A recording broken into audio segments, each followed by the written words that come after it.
16 number प्रश्न पर ध्यान दीजिए। 16 नंबर प्रश्न में है, इसमें आपको यहाँ से अब रिवैल्यूएशन अकाउंट से संबंधित बात हो गया, ठीक है। यहाँ से सवाल में है कि ABC साझेदारी में है, जो लाभों को 5:2 अनुपात में बांटते हैं। 1 अप्रैल 2022 को उनका स्थिति विवरण इस प्रकार है। बैलेंस शीट के लायबिलिटी साइड में देखिए क्रेडिटर दिया हुआ है, एम्प्लॉय प्रोविडेंट फंड यानी कर्मचारी भविष्य निधि दिया हुआ है। तो ये कर्मचारी भविष्य निधि क्या होता है, लेनदार क्या होता है तो जानते हैं, वर्क्समैन प्रोविडेंट फंड। एक होता है कर्मचारी क्षतिपूर्ति कोष और एक होता है कर्मचारी भविष्य निधि। ये दोनों अलग अलग चीज है। कर्मचारी क्षतिपूर्ति कोष जो होता है वो लाभ से बनता है, आया बात समझ में, इसीलिए उसको साझेदार आपस में क्या कर लेते हैं, बांट लेते हैं, ठीक है। लेकिन जब आपको कर्मचारी भविष्य निधि हो तो वो भविष्य निधि लायबिलिटीज होता है, कर्जा होता है। ये होता क्या है उस पर थोड़ा विचार कर लीजिए। जैसे आज के ज़माने में, आज के समय में मान लीजिए अगर हम सशरीर तंदुरुस्त हैं, ठीक है, मेहनत करके अभी हम कमाते हैं और मेहनत करके कमाते हैं, हमको 25,000 सैलरी मिलता है, 25,000 सैलरी मिलता है। अगर हमको 20,000 रुपया भी सैलरी मिले तो अभी के समय में हम गुजारा कर सकते हैं, हमको किसी प्रकार का कोई दिक्कत ना होगा, ठीक है। और पैसा किसी के पास हमेशा बचा रहता है ये जरूरी नहीं है। तो आप पैसा आपको मिलता है तो आप पैसा खर्च भी करते हैं, है कि नहीं। लेकिन जब हमारी अवस्था ढल जाएगी, हम 60 साल के, 65 साल के, 70 साल के हो जाएंगे और उस समय में हम अपने शरीर से मेहनत करके खाने योग्य ना रहेंगे और उस समय में मेरे पास यदि पैसा ना हो तो हमारा स्थिति बहुत दयनीय हो सकता है, ठीक है। और बेटा पोता भी तब इज्जत करता है जब आपके पास पैसा हो। नहीं तो बुढ़वा सब को देखते हैं ना, इधर से पुतोह मारता है, झटका उमर घुमा देता है, बेटा भी इज्जत नहीं करता है, पोता भी इज्जत नहीं करता है, नहीं करता है। तो कहने का मतलब ये है कि भविष्य निधि यानी भविष्य के लिए बचा के रखना है। तो मान लीजिए हमारे पास पैसा मिलेगा तो हम तो खर्च कर लेंगे, ठीक है। लेकिन हमको क्या, जिस संस्था में हम काम करते हैं, हम जिस संस्था में काम करते हैं, हमारा सैलरी 25,000 है, लेकिन हमको क्या करेगा वो संस्था, हमको 20,000 रुपया सैलरी देगा, 5,000 रुपया मेरे नाम से प्रोविडेंट फंड बना देगा और हमारे ही सैलरी में से एक निश्चित राशि काट करके हमारे लिए एक अलग खाता तैयार कर देगा जो प्रोविडेंट फंड होता है, और उसमें हमारे सैलरी में से मान लीजिए 5,000 रुपया काट के वो रख दिया और हमको कैश इन हैंड कितना दिया, 20,000 रुपया। तो हम ये सोच कर चलेंगे कि 20,000 में हमारा गुजारा चल सकता है, हमको अभी हम एक रोटी कम खाकर भी काम चला सकते हैं, मेहनत कर, चूंकि मेहनत तो करने करते हैं शरीर से, और जब हमारा शरीर ढल जाएगा, हम काम करने लायक नहीं रहेंगे, उस समय में मेरे पास पैसा नहीं रहेगा तो दिक्कत की सामना करना पड़ेगा। इसीलिए हमारे सैलरी में से एक निश्चित राशि काट करके प्रोविडेंट फंड बना दिया जाता है हर एक संस्था में, ठीक है। और उस फंड में वो राशि जमा होते रहता है। तो संस्था के लिए फायदेमंद क्या हो गया कि वो 5,000 तो उसका कर्जा है, लेकिन मेरे पास अगर रह गया 5,000 तो हम उस 5,000 से अपने व्यवसाय में लगा के कुछ काम कर सकते हैं, आया बात समझ में। तो वो मान लीजिए हर महीना 5,000 रुपया काट रहा है तो साल में 60,000 हुआ। अब एक साल में 60,000 हुआ, हम 20 साल तक नौकरी करेंगे, मान लीजिए 30 साल तक नौकरी करेंगे तो कितना हो गया, 60,000 गुने 30 कर दीजिए, लगभग 18 लाख अप्रोक्स हो गया ना। अब 18 लाख अगर हम जब रिटायर करेंगे उस समय में अगर हमको 18 लाख रुपया मिले तो भी मेरे लिए पर्याप्त है कि नहीं है। लेकिन उस 18 लाख पर ब्याज सहित सब कुछ मिलाकर तब मिलता है, तो वो 18 लाख नहीं 25-30 लाख भी हो सकता है, हो सकता है नहीं सकता। और उस समय में अगर हमको 25-30 लाख मिले तो हमारे लिए बहुत बड़ा राशि हो गया जीने के लिए, काम करने के लिए, है कि नहीं है। तो इसीलिए प्रोविडेंट फंड हर एक संस्था में, जो अच्छा संस्था होता है, बहुत बेहतरीन काम करता है कंपनी सब, वो कंपनी अपने कर्मचारियों के लिए एक प्रोविडेंट फंड बनाती है और उस प्रोविडेंट फंड में उसी के सैलरी में से कुछ राशि काट कर रख लेती है और कहती है कि जब आप रिटायर होंगे उस समय में हम आपको ये पैसा देंगे। आया बात समझ में। तो ये होता है प्रोविडेंट फंड, भविष्य निधि। जब आप रिटायर कर जाएंगे उस समय में आपको ये रुपया मिलेगा। क्लियर है बात। उसके बाद और इसमें है कैपिटल है, एसेट साइड में बहुत सारा आइटम है। चलिए अब आगे है कि उसी तिथि को सी अवकाश करता है, सी अवकाश करता है और उसके मतलब अब उसके अवकाश ग्रहण करने के संबंध में यह सहमति हुई है कि सी के हिस्से की ख्याति 8,000 रुपया होगी, यानी सी जो रिटायर करेगा उसके हिस्से की ख्याति 8,000 उसको मिलेगा।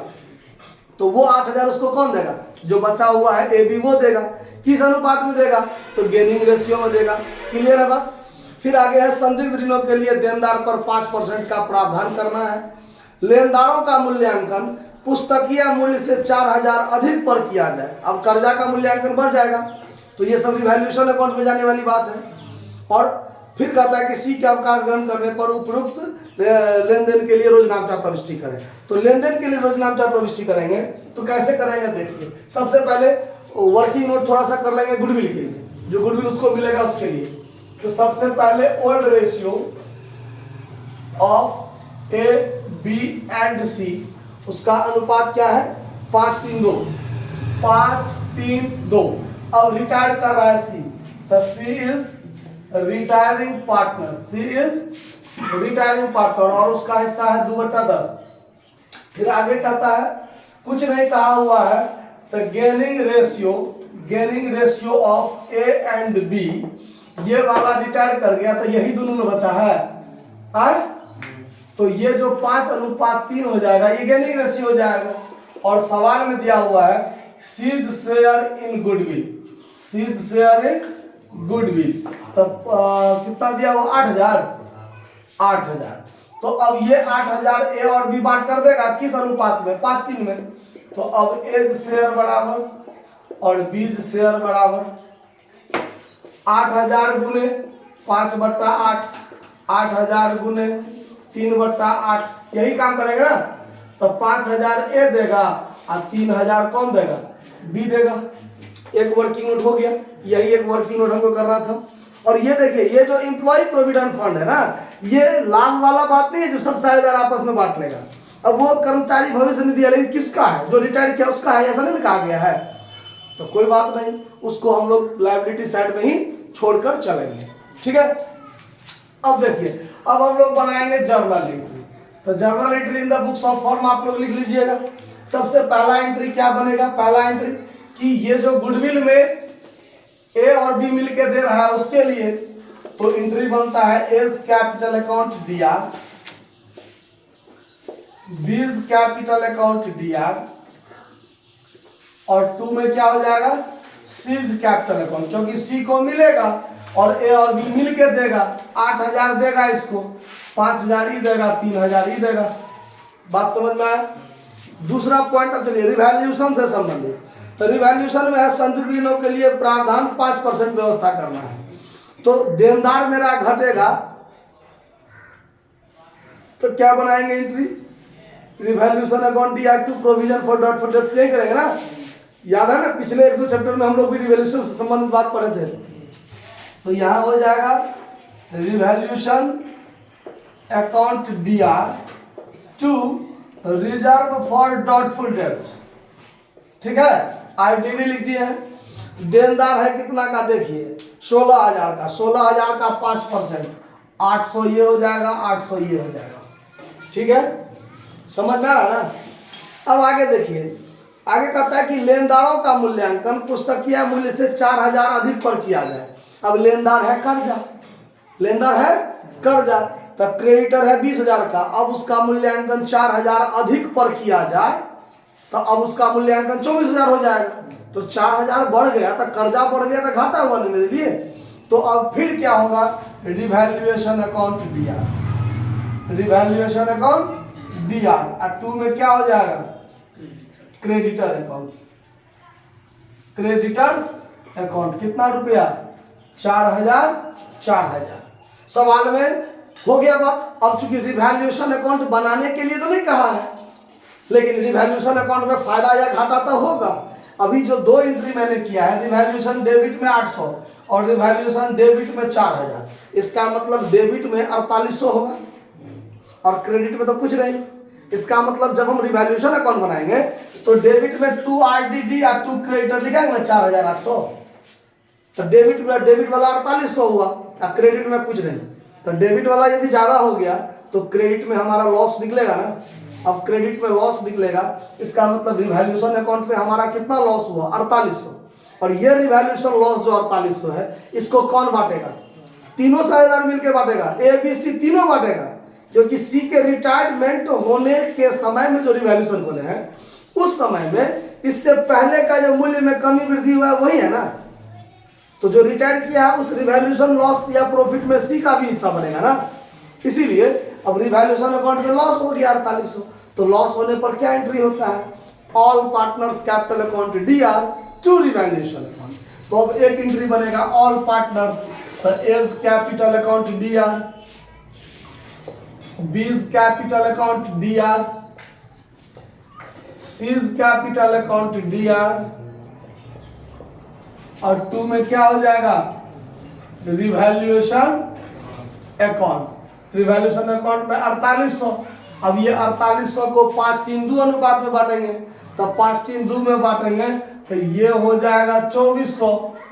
अब कहिएगा कैसे हो गया, अरे 5:3:2 तो 10 ना, तो 10 में 5 हिस्सा एक का, तो 4800 में आधा आधी 24 उसका होगा कि नहीं होगा, तो मुजबानी भी बांट सकते हैं। अब क्या करेंगे, अब मान लीजिए 10 से यहाँ भाग देंगे तो 1 0 करेगा, तो 480 है, तो 480 एक भाग हुआ, तो 2 भाग कितना होगा, 960 ये हो गया। इसका 3 भाग कितना हो जाएगा, तो 4 तिया 12 2 1440 रुपया हो जाएगा। समझ में आया बात। तो ऐसे भी आप मुजबानी बांट सकते हैं, ठीक है। तो इसको नोट कर लीजिए, सवाल हो गया। रिवैल्यूएशन अकाउंट बनाने के लिए कहता नहीं है सिर्फ जर्नल, तो जर्नल जितना के लिए बनाना है उतना के लिए बनाएंगे, बात खत्म हो गया। नोट कर लीजिए इसको। धन्यवाद।